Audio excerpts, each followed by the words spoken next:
Elon Musk is making a big fuss about Trump, and he has been supporting Trump for a long time. And he is really, really, really going in for Trump. I can see that. I can see that. It's just the level Elon is on, and him and Trump, they're pretty much neck and neck, on the same level, right? Um, that does concern me, okay? That does concern me. I have tried to, I don't want to use the word but I have tried to give Elon a fair shot. But as I watch him and I see what he is doing and what he has plans on doing, then it's very hard to get behind him. Um, and him making such a fuss about Trump leaves me to wonder, what do they talk about? What did they talk about? What a huge benefit to Elon it must be to have Trump in office. Well, I'm not mad at Trump for that. I mean, it makes sense. All right. They're, like I said, they're pretty much on the same level there. And so I'm pretty sure they have a lot of admiration and respect for each other as businessmen.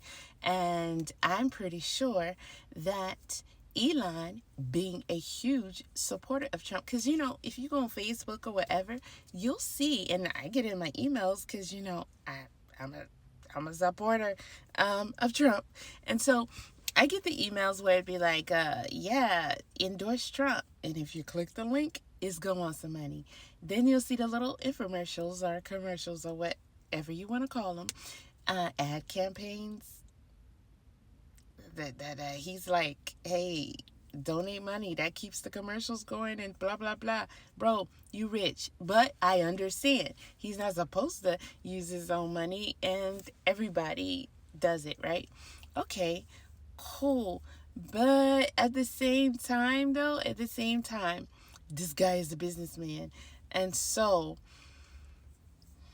although I see him as the better choice, and I do think that the oppositions that he gives, for the most part, are far more in our benefit than Kamala could ever have, because, in my opinion, she most definitely is with them. And we know who they are.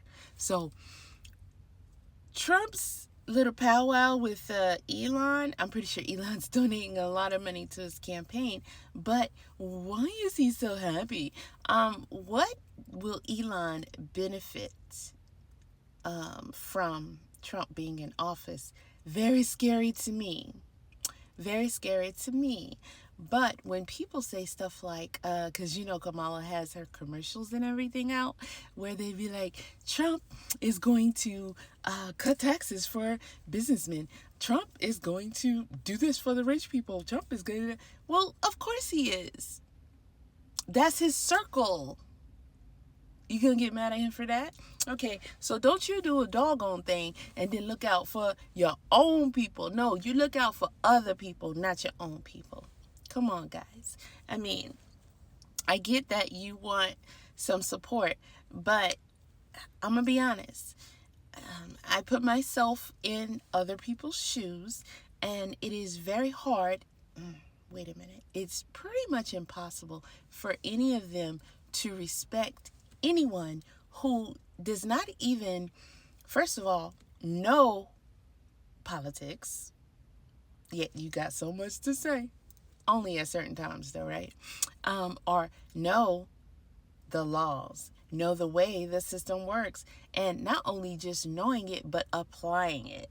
And so you guys haven't demonstrated that at all. You're too easily persuaded. You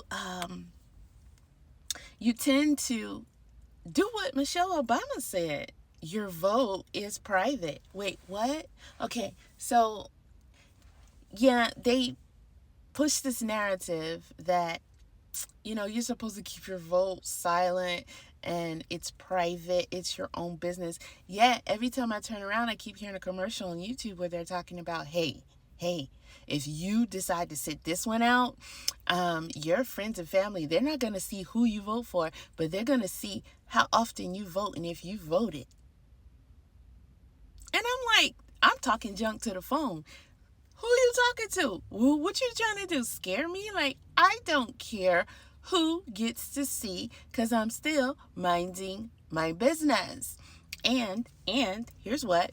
No one could dare approach me about voting or not voting, especially if they live in my community and they haven't gotten together with me and others, and we have meetings and strategize, and we aren't actively involved in our local politics.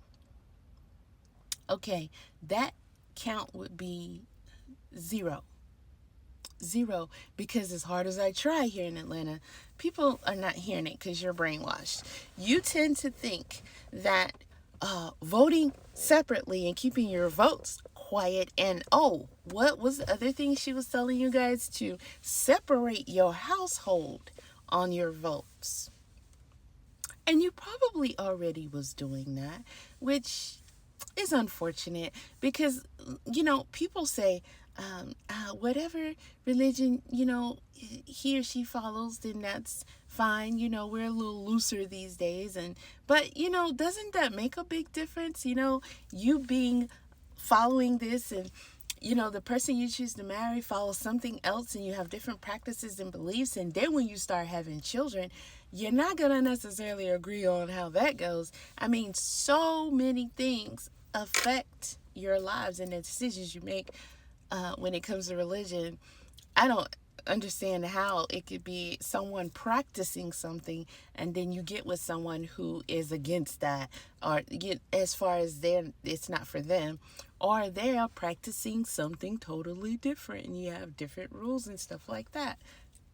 Realistically, come on, guys. Now, kind of the same when it comes to voting, because your local politicians are the main ones who not only control pretty much everything that goes on in your communities, and some things are in the hands of the state. So the state is the ones who actually make those rules and laws, and not the government. Like Roe versus Wade now. Trump put it in the hands of the states. So if the government was in full control of Roe versus Wade, then what they say is law, and what they say is law. And it will apply to who? All of you. And what can you really do?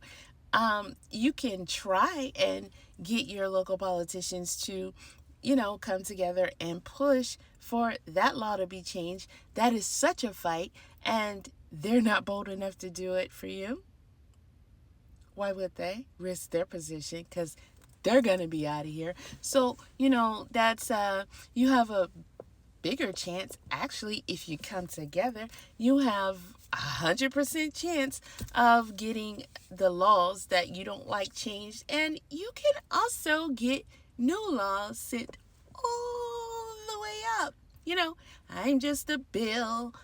Schoolhouse Rock. Well, anywho.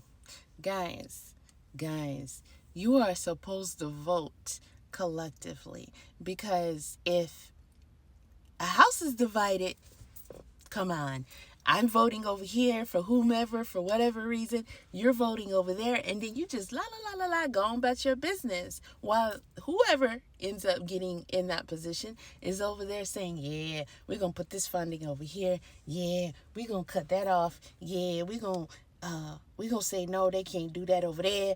Yeah, we gonna, yeah. And you're like, hold up, wait, I don't like this, I don't like that. Well, you sit back and let them do what they want to do. And neither one of you're talking to your friends and all that, but y'all don't say, girl, who you vote for? Who are you voting for? Can we have community meetings? All right, let's strategize. Let's figure this out, because we got to go to them and tell them what we want, or they're out of there, and they don't want that. And you don't do that. It's not private after all, is it?